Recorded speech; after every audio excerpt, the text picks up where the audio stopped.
Hi guys, I wanted to make a video on this. Again, I'm sure I've made several videos on it, but kind of the same situation keeps rearing its ugly head. And so, in these times where deception is at its most high, we have to keep truthful to God, truthful to the word, and we have to keep preaching his truth because the enemy is roaring like a lion right now, seeking whom he shall devour. And so, one thing that keeps coming up is that all religions come from the same place. They're all the same, just love people. So my question is, if all religions are the same, just love people, then what is the purpose of having all these religions? There's no purpose to it. You have to delve deeper than all religions are the same, just love people, you know. And while most religions say that, they don't operate in that. So example, Hinduism, which is something that I used to practice. I was learning about the Vedas and the gods and the different dispositions that people are apparently born with, just things in which are part of Hinduism, you know. And the thing is, they have so many different gods that represent so many different things that if you stand for everything, you will fall for everything. So, you have a god named Kali who's the god of death and destruction. She's usually painted black. I've seen her also painted red, literally looking like the devil type deal. But then you have this monkey god and you have this elephant god as well. And these people, they worship whatever god they feel like they relate to or whatever god has gotten a hold to their heart. And I have definitely worked for several Indian people in the past. Honestly, a lot of times I don't like to work for them because they have their little, what do they call it, like devotion set up in the middle of their living room in honor to their god. I mean, the last lady I worked for, I knew it was going to be a problem before I even worked for her because just judging by the black circles around her eyes, I knew she was doing some stuff she wasn't supposed to be doing because you get those black circles around your eyes when you are devoid of spirit. So she had this set up in her living room of some god. I don't think I recognized the god this time, but there's like thousands of them. So, who knows which one it was. But, she was getting upset because I was spraying the countertop with the dishes on it. Like she was trying to find reasons to make me angry type deal.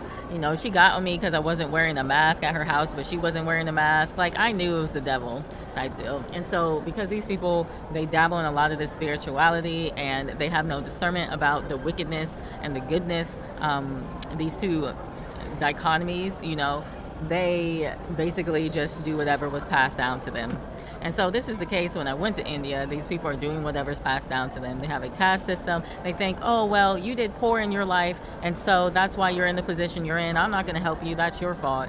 And that gives a society that lends itself to selfishness, that lends itself to murder. These people are over there setting people on fire after raping them. Like, that's not normal. I had like 20 kidnapped kids running up to me. Where are your parents? Oh, they're nowhere to be found because they were kidnapped. Because they kidnap these kids in India and they take their organs out and they throw them in piles. That's what they do. That's what they do in India. And I'm not saying every person is like this, nor is it happening everywhere, I was traveling around India.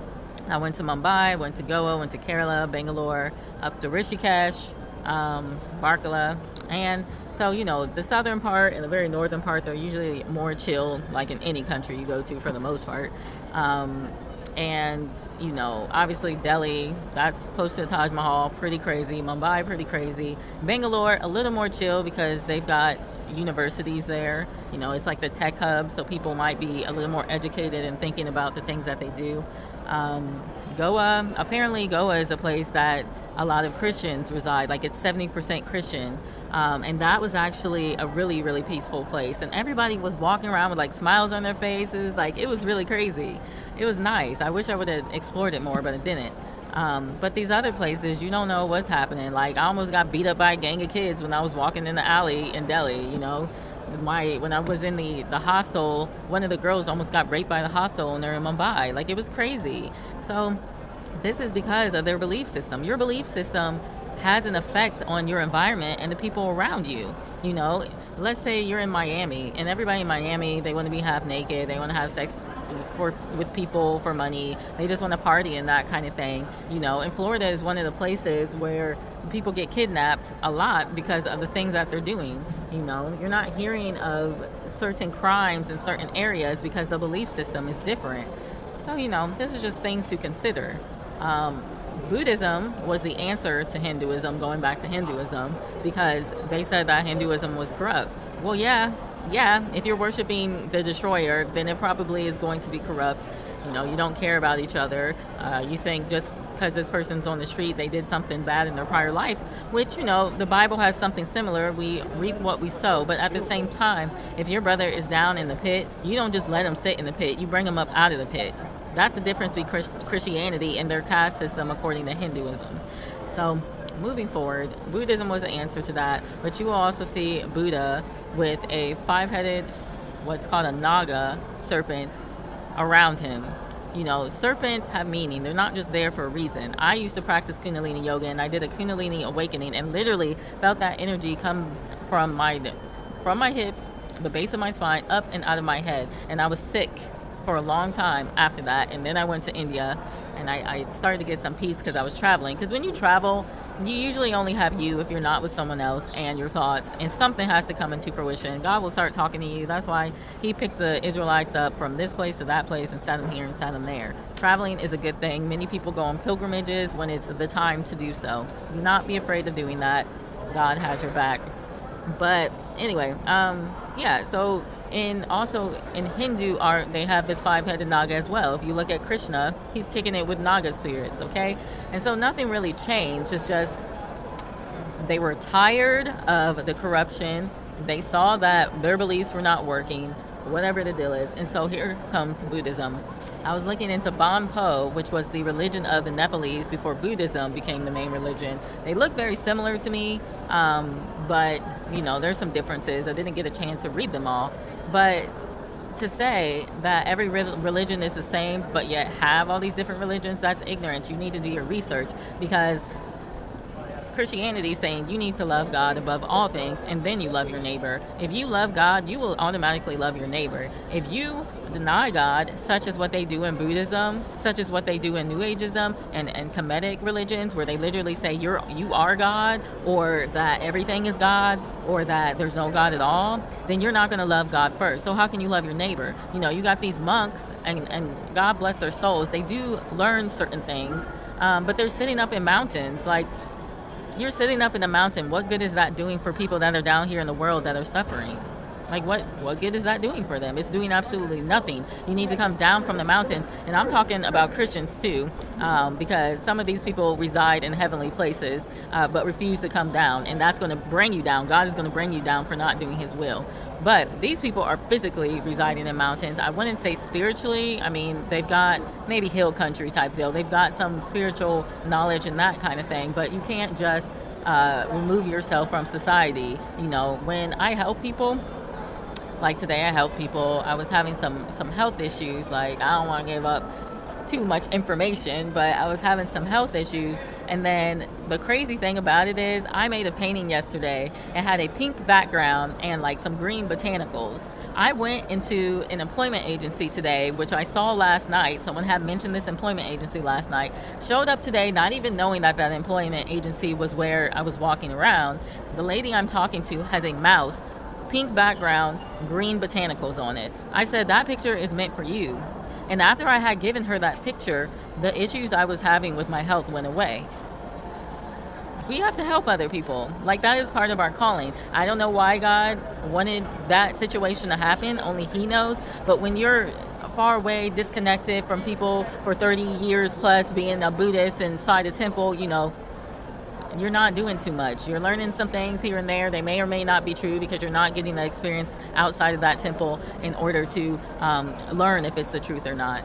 So there's that. And don't get me wrong, if you need to escape for some time and go sit in a temple, if you're a Christian, I mean, it's kind of hard to decide. Just make sure you stick to your Christianity and you don't start adopting their beliefs, because once you do that, you're no longer loving God. But some of these temples will just let you stay there just because they're doing good works, which brings up another point, this whole thing about doing deeds to enter heaven. I was watching some videos yesterday with Keanu Reeves, and one of the movies he did was Constantine. One of the things Constantine was trying to do was do these great deeds to get into heaven. And it finally clicked, I was like, okay, because your works are evidence of your faith, and so it's good to do good deeds. But if you don't have cleanliness of heart, mind, and spirit by the washing of the word of God, then your deeds are as good as nothing. You're not getting any breakthrough. That's why when I gave that painting to the lady today, I wasn't doing it to enter the kingdom of heaven necessarily. I was doing it because the washing of the word told me, you need to do this, and because I want to please God, that's why I did it. And I knew there was no coincidence of drawing that picture, So there's a lot of people inside the church, they go and they volunteer here and there, but inside their heart is unclean. They're not walking in spirit and in truth. They are doing their good deeds to get into heaven. A lot of times I will see these people and they'll have a funky attitude and they'll look you up and down and all sorts of stuff because they truly don't have the love of God in them. They are holding on to that one little piece. Oh, I fed the homeless today. Aren't I a good person? I showed up to church today and filled a seat. Aren't I a good person? And they're not getting clean from the inside out. You need to read your word. You need to pray. You need to fast. You need to do those things so that you can be seated in heavenly places. Otherwise, it's not going to do much for you when you help other people. So just putting that out there. There's other religions too, but Buddhism and Hinduism are the ones that I partook in the most, and so I know the most about them. But yeah, no, all religions don't come from the same place. We're not worshiping Kali in Christianity, I'm pretty sure Buddhists aren't worshiping Kali either. And you got New Ageism, which Anton LaVey said, give us our religion back. If you don't know who Anton LaVey is, he is the progenitor of the Satanic Church. So, New Ageism is nothing but a mix of a lot of different religions, and that's what Satan wants. He wants you to mix the holy with the unholy, and so here we go with New Ageism, and everybody's all like, oh, you can't judge. That comes exactly from New Ageism, because nowhere in the Bible does it say you cannot judge at all. The scripture says, don't judge lest thee be judged, because what judgment you judge others, you will also be judged with. And then he goes on to talk about the reason why you are being corrected on this is because you do the same things as what you're judging other people for. You are not in a space to be able to judge righteously. That's all the Messiah was saying when he said that. Because you see in John 7:24, it says, judge not by appearance, but judge righteous judgment. He tells the Israelites in the book of Leviticus, I think it is, that you shall judge your neighbor in righteousness. Paul talks about how we will judge the angels. These are the things that you need to look into before you just start spitting off things, because some of these things don't come from Christianity. Christianity is probably the most different religion concerning all the other religions, the Abrahamic religions in general, I guess.